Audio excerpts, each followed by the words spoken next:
Brought to you by V-Guard, co-powered by Sensodyne and Vimal. ಬಾಯಲ್ಲಿ ಹೇಳಿ ಕೇಸರಿ. Associate sponsor Ultratech Cement. ಲೋಕಸಭೆ ಚುನಾವಣೆ ಬಳಿಕ ರಾಜ್ಯ ಕಾಂಗ್ರೆಸ್ ಸರ್ಕಾರ ಬಿದ್ದೋಗುತ್ತೆ. ಈ ಮಾತನ್ನ ವಿಪಕ್ಷಗಳು ಪ್ರಮುಖವಾಗಿ ಬಿಜೆಪಿ ಮತ್ತು ಜೆಡಿಎಸ್ ನಾಯಕರು ಪದೇ ಪದೇ ಚುನಾವಣೆಗೆ ಮೊದಲು ಕೂಡ ಹೇಳ್ತಾ ಇದ್ರು.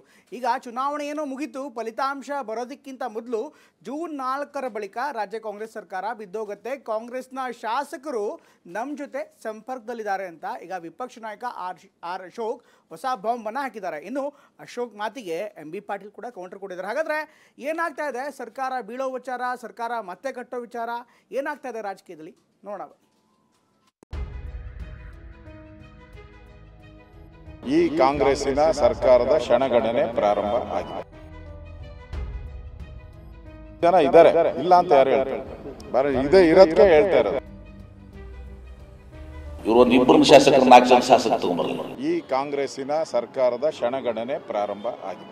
ಲೋಕಸಭೆ ಚುನಾವಣೆ ನಂತರ ಸಾಕಷ್ಟು ಬದಲಾವಣೆ ಆಗುತ್ತೆ, ಗ್ಯಾರಂಟಿ. ಜನನೇ ಹೇಳ್ತಾ ಇದ್ರಲ್ಲ, ಇದೊಂದು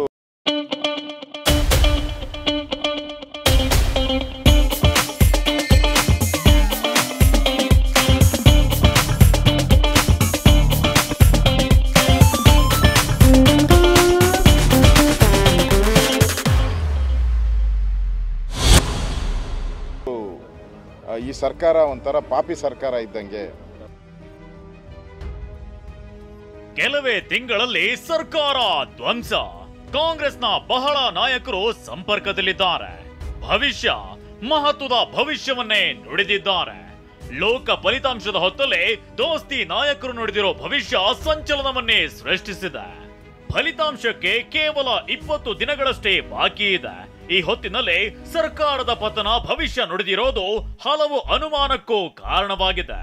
ಮತ್ತೆ ಕಳೆದ ಬಾರಿಯ ಸನ್ನಿವೇಶವೇ ಮರುಕಳಿಸುತ್ತಿದೆಯಾ ಅನ್ನೋ ಅನುಮಾನವನ್ನೇ ಹುಟ್ಟುಹಾಕಿದೆ.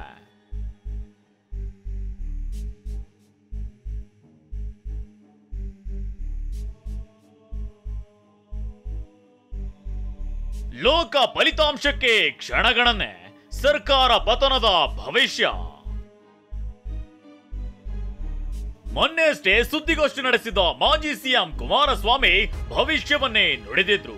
ಕೆಲವೇ ತಿಂಗಳುಗಳಲ್ಲಿ ಸರ್ಕಾರ ಧ್ವಂಸ ಅಂದಿದ್ರು. ವಿಪಕ್ಷ ನಾಯಕ ಆರ್ ಅಶೋಕ್ ಅಂತೂ ಕಾಂಗ್ರೆಸ್ನ ಬಹಳ ಜನ ಸಂಪರ್ಕದಲ್ಲಿ ಇದ್ದಾರೆ ಅಂದಿದ್ರು. ಎಷ್ಟೇ ಅಲ್ಲ, ಸುನೀಲ್ ಕುಮಾರ್ ಅಂತೂ ಕಾಂಗ್ರೆಸ್ನವರಿಂದಲೇ ಪತನವಾಗುತ್ತೆ ಅಂತ ಹೇಳಿದ್ರು. ಆ ಹಾಸನಾಂಬ ತಾಯಿನೇ ಈ ಸರ್ಕಾರವನ್ನ ಕೆಲವೇ ತಿಂಗಳುಗಳಲ್ಲಿ ಧ್ವಂಸ ಆಗುತ್ತೆ. ನಾನು ಮೊನ್ನೆನೂ ಹೇಳಿದ್ದೇನೆ, ನಾವಿಲ್ಲಿ ಏನೇ ಮಾಡಿದ್ರು ಮೇಲೊಬ್ಬ ಇದ್ದಾನೆ ಅಂತ. ಜನ ಇದ್ದಾರೆ, ಇಲ್ಲ ಅಂತ ಯಾರು ಹೇಳ್ತಾರೆ? ಇದೇ ಇರೋದಕ್ಕೆ ಹೇಳ್ತಾ ಇರೋದು. ಸಂಪರ್ಕದಲ್ಲಿದ್ದಾರೆ. ಈ ಕಾಂಗ್ರೆಸ್ಸಿನ ಸರ್ಕಾರದ ಕ್ಷಣಗಣನೆ ಪ್ರಾರಂಭ ಆಗಿದೆ. ಪತನ ಆಗಬೇಕು ಅಂತ ನಾವು ಬಯಸೋದಿಲ್ಲ. ಪೂರ್ಣ ಬಹುಮತವನ್ನು ರಾಜ್ಯದ ಜನ ಕೊಟ್ಟಿದ್ದಾರೆ. ಪತನವನ್ನು ನಾವು ಬಯಸೋದಿಲ್ಲ. ಅವರ ಭಾರದಲ್ಲಿ ಅವರು ಕುಸಿದ್ರೆ ಆಮೇಲೆ ರಾಜಕಾರಣ ಏನು ಮಾಡಬೇಕು ಅಂತ ನಾವು ನೋಡ್ತೀವಿ. ಬಿಜೆಪಿ ನಾಯಕರ ಸರ್ಕಾರ ಪತನ ಭವಿಷ್ಯಕ್ಕೆ ಕೌಂಟರ್ ಕೊಟ್ಟ ಸಚಿವ MB ಪಾಟೀಲ್, ಬಿಜೆಪಿ ಶಾಸಕರೇ ನಮ್ಮ ಜೊತೆ ಸಂಪರ್ಕದಲ್ಲಿದ್ದಾರೆ. ಸರ್ಕಾರ ಬೀಳಿಸೋದು ಅಸಾಧ್ಯವಾದ ಮಾತಾಗಿದೆ. 60 ಶಾಸಕರು ಬೇಕು, 4 ಶಾಸಕರನ್ನ ಕರೆದುಕೊಂಡು ಬರಲಿ ಅಂತ ಕೌಂಟರ್ ಕೊಟ್ಟಿದ್ದಾರೆ. ನೋಡಿ, ಇವರೆಲ್ಲರೂ ಯಾವ ದೇಶದಲ್ಲಿಂದ ಯಾವ ಸರ್ಕಾರ ಗೊತ್ತಾಗ್ತಾ ಇಲ್ಲ ನನಗೆ. ನಮ್ಮಲ್ಲಿ ನಾನು ಹೇಳಿದ್ದೀನಿ ಹಿಂದೆನೂ ಕೂಡ, ಈ ಸರ್ಕಾರ ಬೀಳಿಸಬೇಕಾದ್ರೆ ನಿಮಗೆ ಆ್ಯಸ್ ಇಟ್ ಈಸ್ 65 ಶಾಸಕರು ಬೇಕು, 60 ಶಾಸಕರು ಬೇಕು. ಇವರು ಇಬ್ಬರು ಶಾಸಕರು 4 ಜನ ಶಾಸಕರು ತೊಗೊಂಬರಲಿ. BJP ಅವರು ಎಷ್ಟೋ ಜನ ನಮ್ಮ ಜೊತೆ ಇದ್ದಾರೆ. JDSದ್ದು ಮುಳುಗ್ತಿರೋ ಹಡಗದು.